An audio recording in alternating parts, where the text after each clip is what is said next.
اس میں اتنی ورتھ ہے کہ اگر ARY لے بھی لیتا ہے تو وہ پروفٹ کی طرف آئے گی یا نہیں آئے گی. کیونکہ سینٹیمنٹس کے بعد جو اہم چیز ہوتی ہے وہ ہے فنڈامنٹلز. تو فنڈامنٹل سٹرونگ نہیں ہوتے ہیں تو کچھ لوگ گھبراہٹ میں یہ شیئرز بیچ دیتے ہیں, اور میں سمجھتا ہوں گھبراہٹ میں نہیں بیچنا چاہیے بلکہ سوچ سمجھ کے بیچیں. اور اگر آپ بیچ رہے ہیں تو کوئی آپ غلطی نہیں کر رہے ہیں, پر بیچنے کا ایک طریقہ کار جو میں نے آپ کو سکھایا تھا آج دوبارہ دہرا دیتا ہوں. اگر آپ نے فرض کریں 1,00,000 شیئر لیے تھے, ٹھیک ہے جی, تو آپ کوشش کریں 70,000 شیئر بیچ کے پروفٹ ٹیکنگ کر لیں.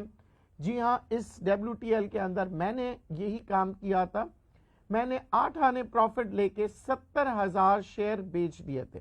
اچھا, ایک اور بات ذہن میں رکھیے گا, جب میں کہتا ہوں 8 آنے تو آپ جس اسکرین پہ ٹریڈ کر رہے ہوتے اس کے اندر ذہن میں رکھیے گا آپ نے ٹیکسز بھی انکلوڈ کرنے ہیں. یعنی کہ اگر آپ نے 8 آنے ادھر بیچ دیا اور پھر آپ کسی بروکر کے پاس گئے, پتہ لگا جی آپ کے پاس ہاتھ میں 40 پیسے آئے, آپ نے کہا میں نے تو 50 پیسے کا مارجن, تو یعنی کہ 10 پیسے فرض کریں آپ نے کمیشن اور ٹیکسز میں استعمال کر لیا اپنے پروفٹ کو, تو آپ کے ہاتھ میں کتنے آیا 40. تو ذہن میں رکھیے گا جب بھی پروفٹ ٹیکنگ کرنے لگے تو یہ جو ٹیکس ہے اور بروکر کا کمیشن ہے ان سب کو انکلوڈ کر کے پھر اپنا پروفٹ آف مارجن کو مد نظر رکھتے ہوئے آپ پروفٹ ٹیکنگ کریں. میرا ایک اور اصول جو میں نے آپ لوگوں کو بتایا تھا, کیونکہ میں اپنے اصول آپ لوگوں کے ساتھ شیئر کر رہا ہوں, ہو سکتا ہے غلط ہو یا صحیح ہو, یہ آپ نے اس کا فیصلہ کرنا ہے. میرا یہ اصول تھا, نمبر 1 تھا کہ آپ نے پروفٹ ٹیکنگ فوراً کرنی ہے. نمبر 2, ٹارگٹ بنانا ہے آپ نے خود نے. مارکیٹ بے شک آپ کو ٹارگٹ دے رہی ہوگی 2 روپیہ 3 روپیہ 8 آنے 4 آنے جو بھی, آپ نے اپنے ٹارگٹس بنانے ہیں. اب یہ آپ کے اوپر ہے کہ آپ کس ٹارگٹ پہ کام کرنا چاہ رہے ہیں. میرا اپنا اصول ہے, اگر میرے جیب میں 4 آنے بھی آ رہے ہیں تو وہ میرے لیے بہت بہترین ٹارگٹ ہوگا. کیونکہ میں اپنے رسک فیکٹرز جو ہے نا وہ کم رکھتا ہوں. اگر آپ ہائی رسک پلیئر ہیں اور رسک لینے کا شوق ہے اور ہمت ہے تو 8 آنے اور مزید تو 1 روپیہ.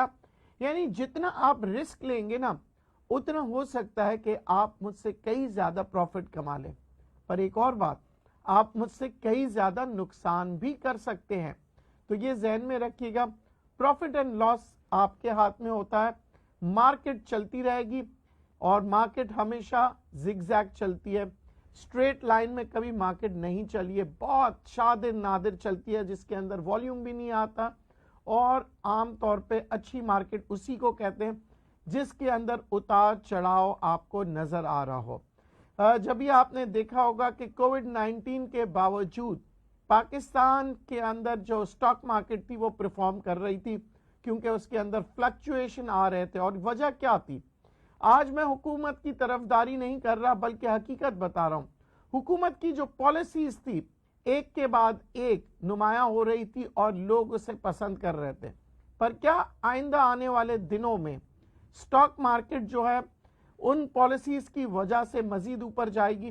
کیونکہ ذہن میں رکھیے گا جو سینٹیمنٹس تھے پالیسیز کے وہ تو آلریڈی مارکیٹ نے کور کر لیے, یعنی کہ انہی سینٹیمنٹس کی وجہ سے مارکیٹ اوپر آئی. پر اگر وہ پالیسیز کامیاب ہو گئی تو ایک نئے سینٹیمنٹس ڈیولپ ہوگا اور مارکیٹ مزید اوپر جائے گی. اب آپ نے یہ دیکھنا ہے کہ ایسی کون سی پالیسیز تھی جس کی وجہ سے سٹاک مارکیٹ نے پرفارم کیا. اب آئیے بات کرتے ہیں بجلی کے بلوں کی.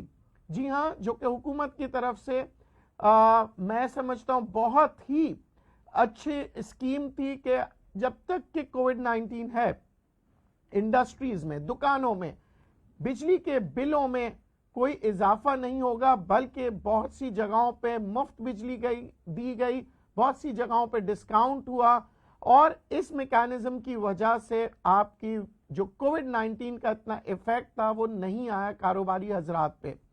تو اب جب کہ ہم کووڈ-19 سے نکل چکے ہیں, شکر الحمدللہ, ہم اس سیناریو سے جب ہم نکل چکے ہیں تو کیا حکومت کی پالیسی یہ برقرار رہے گی؟ نمبر 1. نمبر 2, آگے آنے والے مہینے میں سپٹمبر میں کیا انٹرسٹ ریٹ اوپر کی طرف جائیں گے یا نیچے کی طرف؟ اگر اوپر کی طرف جاتے ہیں تو اس کے کیا اثرات آئیں گے، یہ آپ نے باقاعدہ پڑھنا ہے اور پھر سوچ سمجھ کے کہ سٹاک مارکیٹ کے اندر اس کے امپیکٹ کیا آئیں گے، آپ نے پھر انویسٹ کرنا ہے. کیونکہ سٹاک مارکیٹ کے اندر انویسٹمنٹ کرنا آسان ہے، پر انویسٹمنٹ کو بڑھانا، انویسٹمنٹ کو سنبھال کے رکھنا اس سے بھی مشکل ہے. سب سے مشکل کام ہوتا ہے پیسے کمانا، پر اس سے بھی مشکل کام ہوتا ہے پیسے سنبھالنا. تو اب آپ نے سٹاک مارکیٹ میں پیسے تو کما لیے ہوں گے، کیونکہ مارکیٹ جو ہے وہ 27,000 کے اندر 40,200 اور مارکیٹ جس سپیڈ میں جا رہی ہے، کیونکہ ہو سکتا ہے کہ 41-42,000 سے کراس کرتے ہوئے 45,000 نیکسٹ ٹارگٹ بنا رہی ہے مارکیٹ، 45,000 کا ٹارگٹ بنا رہی ہے. پر اس صورت میں یہ ٹارگٹ پہنچے گی جب یہاں پہ پالیسیز جو ہیں وہ بہتر سے بہتر آپ کو نظر آئیں گے اور ان کی امپلیمنٹیشن. اگر ہم بات کریں پالیسیز کی، ایف بی آر کے اندر اب پالیسیز ریوائز ہو رہی ہیں، یعنی کہ وہ یہ دیکھ رہے ہیں کہ میکانزم کو کیسے بہتر کریں، کون سی جگہوں پہ ٹیکس کی چھوٹ دی جائے، کون سے انسینٹیوز دی جائے. جی ہاں، آپ نے دیکھا فرٹیلائزر سیکٹر نے ڈیولپ کیا، فلرش کیا، بلکہ بہت تیزی کے ساتھ اس سیکٹر کے اندر کام ہوا. وجہ کیا تھی؟ فرٹیلائزر سیکٹر کے اندر سبسڈیز دی گئی. اس کے ساتھ ساتھ فرٹیلائزر سیکٹر کے بعد سیمنٹ سیکٹر کو آپ نے دیکھا. اب بہت سی سیمنٹ کی اگر ہم بات کریں تو میپل سیمنٹ کی اگر ہم بات کر رہے ہیں یا مختلف ڈی جی سیمنٹ کی بات کریں، آپ نے دیکھا بڑے اچھے سے پرفارم کی. یہاں تک کہ ان شیئرز نے بھی پرفارم کیا جیسے کہ پاور سیمنٹ ہو گیا، اور وہ بہت سے مزید اور بھی شیئرز آئیں. تو اس کے اندر آپ نے دیکھا سیکٹر کے اندر ایک مومنٹم رہا، تمام کمپنیز نے تقریباً پرفارم کیا، پائنیئر سیمنٹ لے لیں سب. پر کیا آگے آنے والے وقتوں میں یہ تمام سیکٹر کے تمام کمپنیز پرفارم کریں گے؟ دو باتیں ذہن میں رکھیے گا. ایک وہ کمپنی پرفارم زیادہ اچھی طرح سے کرے گی جس کی پروڈکشن، جی ہاں، پروڈکشن ہو رہی ہو زیادہ، اور پھر اس کی سپلائی یعنی کہ سیلز. اگر ہم سیمنٹ کی سیلز کی بات کریں تو اگر اوورآل جو فگر آئے تھے وہ تقریباً 30 سے 35% اس کی سیلز میں اضافہ ہوا ہے، ایکسپورٹس بھی ہوئے ہیں. تو یہ سب تو ہو چکے ہیں اور اس کا جو امپیکٹ ہے سیمنٹ میں آ چکا ہے. تو آگے آنے والے دنوں میں کیا سیمنٹ کے سیلز بڑھیں گے؟ اگر بڑھیں گے تو اس کی وجہ کیا ہوگی؟ اس کی وجہ ہوگی عمران خان صاحب کی جو ہاؤسنگ سکیم ہے، کیا وہ پریکٹیکلی طور پہ کنسٹرکشنز شروع ہو جائیں گے؟ جو ہم ڈیم کی باتیں کر رہے ہیں، جو ڈیم ہم نے ایگریمنٹ کیا ہے، اس ڈیم کے اندر جن جن کمپنیز کے ساتھ ہم نے ایگریمنٹ کیا ہے کیا وہ کام کرنا شروع کر چکی ہیں؟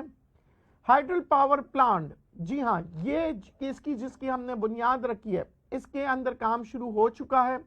مختلف سکیمز جو ہیں گورنمنٹ کی، یہ جیسے جیسے ڈیولپ کرنا شروع کرے گی سیمنٹ کی ڈیمانڈ بڑھے گی، اور پھر آپ سیمنٹ کے اندر ایک نیا ایک ہائیک دیکھیں گے. تو کیا سیمنٹ سیکٹر کے اندر کوئی خطرہ نہیں ہے؟ میں اگین آپ سے کہوں گا ہو سکتا ہے. کیوں؟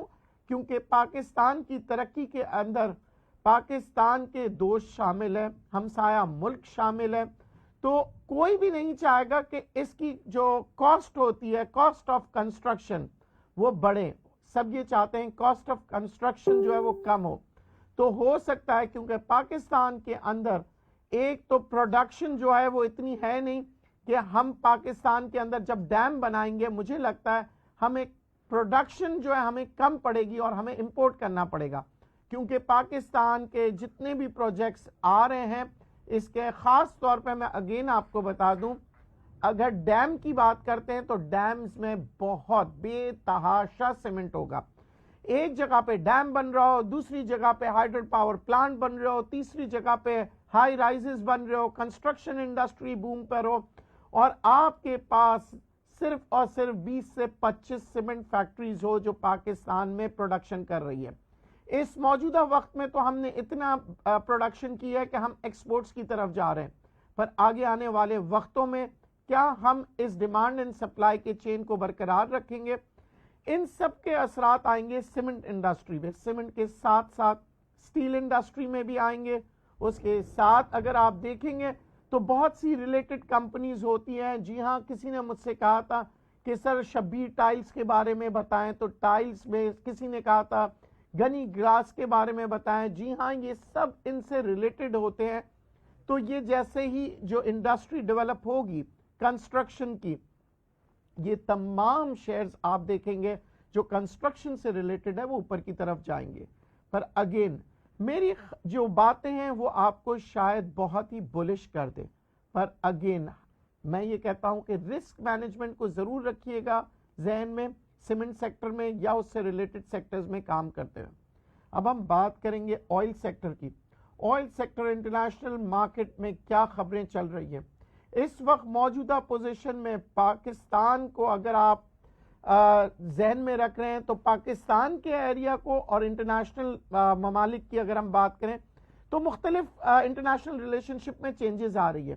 آپ دیکھ رہے ہیں کہ سعودی عربیہ سے ہمارے ریلیشن شپ فرق ہو رہے ہیں, ایران سے مزید ڈیولپ ہو رہے ہیں, چین کے ساتھ تو ہمارے بہت قریبی تعلقات ہو گئے. اب ان کے علاوہ اگر ہم بات کریں ویسٹ کی تو امریکہ کی اور چین کی کشیدگی روز بروز بڑھتے جا رہی ہے, مگر 15 تاریخ کو ان کی ایک میٹنگ طے ہوئی ہے جو کہ چین کی اور امریکہ کے درمیان ہوگی. تو کیا یہ 15 تاریخ کو یہ جو میٹنگ ہے یہ اس کے اندر کچھ اچھے نتائج آئیں گے؟ اگر اچھے نتائج آئیں تو یہ دنیا بھر کی سٹاک مارکیٹس پہ امپیکٹ کرے گا. آج آپ نے دیکھا امریکہ کی کچھ کشیدگی ہوئی ہے چین کے ساتھ, جس کی وجہ سے آج فار ایسٹ کی تقریباً بہت سی مارکیٹیں نیگیٹو دکھا رہی تھی اور بہت سے کم تھے جو پازیٹیو مارکیٹ ٹرینڈ دکھا رہا تھا. تو مارکیٹ مکس ٹرینڈ پہ چل رہی ہے. اور اس کے اوپر ایک امریکہ میں ایک جاب ڈیٹا جو ہے وہ ریلیز ہوتا ہے. آج وہ ڈیٹا ریلیز ہوگا, اس سے پتہ لگے گا کہ امریکہ کی اکانومی کہاں جا رہی ہے, یعنی کہ لوگوں کو روزگار مل رہے ہیں یا نہیں مل رہے ہیں.